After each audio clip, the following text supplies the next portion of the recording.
tardes. Con su permiso, diputada presidenta. Señora secretaria, el sexto informe refiere que apoyó la construcción de 482,652 cuartos adicionales como parte de la estrategia Un Cuarto Más o Cuarto Rosa para combatir la violencia contra las niñas y las mujeres en hogares en situación de pobreza que presentan hacinamiento.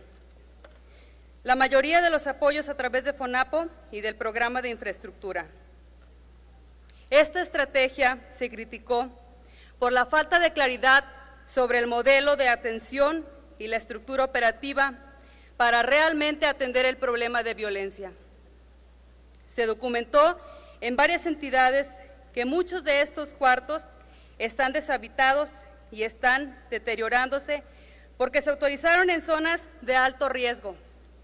Otros fueron entregados a quienes no lo necesitan y en el peor de los casos fueron construidos en terrenos baldíos en donde no vive nadie. Asimismo, la Auditoría Superior de la Federación evidenció que el programa de infraestructura en 2016 ejerció 3,855,8 millones de pesos en conceptos de gasto distintos a los autorizados en el capítulo 3000 de Servicios Generales, sin contar con la autorización de la Secretaría de Hacienda y Crédito Público. De los recursos ejercidos, existen transferencias a cuentas bancarias por 689,2 millones de pesos, de los cuales no se identificó al beneficiario ni se cuenta con la documentación comprobatoria de dichas transferencias. Además, sus reglas de operación no se ajustaron a las disposiciones de la Ley Federal de Presupuesto y Responsabilidad Hacendaria al no precisar el esquema para evitar una administración costosa y excesiva, ni garantizar que los recursos se canalizaran exclusivamente a la población objetiva. Señora secretaria, solo le hago 3 preguntas. ¿La Secretaría de Hacienda y Crédito Público o la Secretaría de la Función Pública ha observado a la SEDATU por el manejo desaseado de los recursos presupuestarios para apoyos y subsidios? ¿Cuáles serían los resultados de la política de vivienda para los hogares en situación de pobreza y en particular para las millones de mujeres jefas de familia que no cuentan con acceso a una vivienda, si los programas a su cargo se hubieran aplicado sin las mermas que causó la corrupción de su gestión, con un buen diseño institucional y operativo, con recursos que llegan a quienes realmente lo necesitan? ¿Puede usted asegurar a esta soberanía que el manejo de los recursos de los programas a su cargo cumple con 2 criterios básicos que son la transparencia y la honestidad? Estaré atenta a sus respuestas. Muchas gracias, diputada. Para dar respuesta tiene la palabra la secretaria Rosario Robles Berlanga, hasta por 5 minutos. Muchas gracias, diputada Noemí Alemán Hernández. Lo primero que quiero decirle es que el Gobierno de la República, desde el inicio, estableció un proceso de focalización de las personas en condición de pobreza y particularmente de pobreza extrema. Se visitaron 7 millones de hogares en pobreza extrema, casa por casa fue visitada para hacer un levantamiento de las carencias de cada una de esas viviendas. Y se estableció un padrón único de beneficiarios, precisamente para que las dependencias, no solamente Sedesol o Sedatu, sino todas las dependencias que tenían que ver con esas carencias, pudieran intervenir de manera focalizada justamente en esos hogares. Si había falta de agua, que interviniera con agua; si era un tema de vivienda, que interviniera Sedatu; si había un tema de hambre, fuera la Sedesol; si era un tema de proyectos productivos en zonas indígenas, CDI. Se hizo un padrón único, un sistema de focalización del desarrollo que permitió ubicar las familias en condiciones de hacinamiento. Coneval nada más nos da una cifra, pero no nos dice dónde están, quiénes son, porque es una encuesta que levanta Coneval, es una muestra, y en función de eso establece sus estadísticas. Nosotros fuimos a los municipios más pobres del país, a los más alejados, a levantar este censo casa por casa y a ubicar las carencias, las necesidades de cada una de estas familias. De ahí se da de este sistema que está al alcance de todos, desprendió los lugares donde se tenían que realizar los cuartos rosas, los cuartos adicionales que no están en terrenos baldíos ni están en zonas de riesgo, que son complemento de hogares que eran de una sola habitación.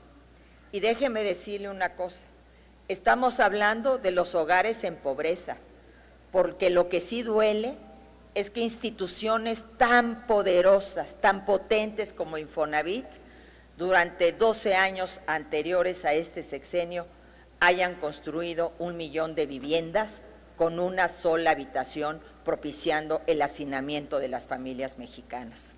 Por eso es que hubo que emprender este programa, y hay a quien le parece poco relevante combatir la violencia hacia las niñas y hacia las jovencitas. Es fundamental, es lo más importante, preservar la seguridad de nuestras niñas y de nuestros niños. El que esas niñas nos digan, por fin puedo tener un espacio de intimidad, que esas niñas nos digan, por fin tenemos un espacio propio, es un tema de seguridad y de lucha contra la violencia hacia las mujeres. Yo no desprecio este programa, al contrario, lo valoro enormemente y ojalá haya recursos para que se siga desarrollando a lo largo y ancho del país, porque hay muchas niñas que todos los días son víctimas de violencia intrafamiliar o que tienen un embarazo temprano porque viven en condiciones de hacinamiento, y eso es algo que sí no podemos tolerar. Por eso es que se destinaron recursos de manera muy importante a este programa. Sumando lo que hace FONAPO en materia de mejoramiento y sumando lo que hace el programa de infraestructura. Y en efecto, parte del recurso del programa de infraestructura lo tuvimos que reasignar porque se trata de una secretaría en construcción, una gran secretaría que se construyó sobre la base de la Secretaría de la Reforma Agraria. Una secretaría que de repente tenía que darle oxígeno a Coret Oyunsus, al RAN, al FIFONAFE, a todos los organismos desconcentrados dependientes de SEDATU y que no tenían manera de operar y que estaban sirviendo a miles de mexicanos. Y en consecuencia se reasignaron recursos para que estas instituciones tuvieran viabilidad. Y quiero decir con toda claridad, no se puede abrir una cuenta bancaria en el gobierno, en ningún gobierno, si no se cuenta con la autorización de la Secretaría de Hacienda. Eso es imposible. Y en la SEDATU no se abrió ninguna cuenta que no fuera con la autorización de esa institución. Muchas gracias. Gracias, señora secretaria. Para réplica tiene la palabra la diputada Noemí Alemán Hernández, del Grupo Parlamentario de Acción Nacional, hasta por 2 minutos.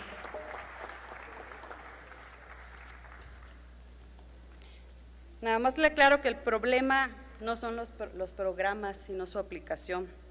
Señora secretaria, la he escuchado atentamente en todas sus intervenciones y en verdad no doy crédito a dónde puede llegar su soberbia. Qué pena que su nombre en lugar de ser prototipo para el empoderamiento de las mujeres, sea emblema de corrupción e impunidad. Tanto pedimos las mujeres superar el techo de cristal, tener visibilidad en todas las esferas de la vida política, tener paridad de género en puestos de elección popular, ocupar cargos de decisión, lograr que existan más mujeres titulares de dependencias y entidades de la administración pública. ¿Para qué, señora secretaria? ¿Para mostrar mañas, vicios y manejos desaseados de las acciones y recursos públicos? Para cobijar y encubrir y ser omisa respecto a lo que sucede en la Secretaría a su cargo. Es una pena que se llene la boca de su trabajo con y para las mujeres cuando nos ha fallado a todas. No es un modelo para quienes ahora luchamos por desterrar la violencia, la desigualdad y discriminación en la que viven las mujeres a lo largo y ancho del territorio nacional. Usted ya va de salida junto con el gobierno del PRI, y es así porque nunca entendieron que a los ciudadanos ya no se les puede engañar. Se van porque abusaron del poder, se van porque defraudaron la confianza del pueblo de México. Sabemos que Morena, con su amnistía, le tiene reservado un lugar especial, quizás hasta para ocupar otro cargo en el gobierno, que al tiempo lo veremos. Sería para abonar al pacto de impunidad que usted se esmera en encabezar. Señora secretaria, tenía todo a su favor para ser una política y servidora pública ejemplar, pero su ambición de poder la lleva a la más alta denostación por quienes han sido compañeros de bancada y de partido, y obviamente de ciudadanos quienes han dado seguimiento a la trayectoria laboral. Concluyo exhortando al próximo gobierno a ser responsable con las políticas, estrategias, programas de acciones a emprender, porque el desarrollo agrario, territorial y urbano del país necesita a alguien realmente comprometido con las necesidades y expectativas de todos los mexicanos. Alguien que tenga verdadera vocación de servicio público. Diputada, su tiempo se ha agotado. Termino. Cada peso del erario público con criterios de transparencia, eficacia y rendición de cuentas, porque en Acción Nacional estaremos atentos a que se cumplan las promesas de campaña. Agotado. México merece a mejores gobernantes. ¿Es cuánto?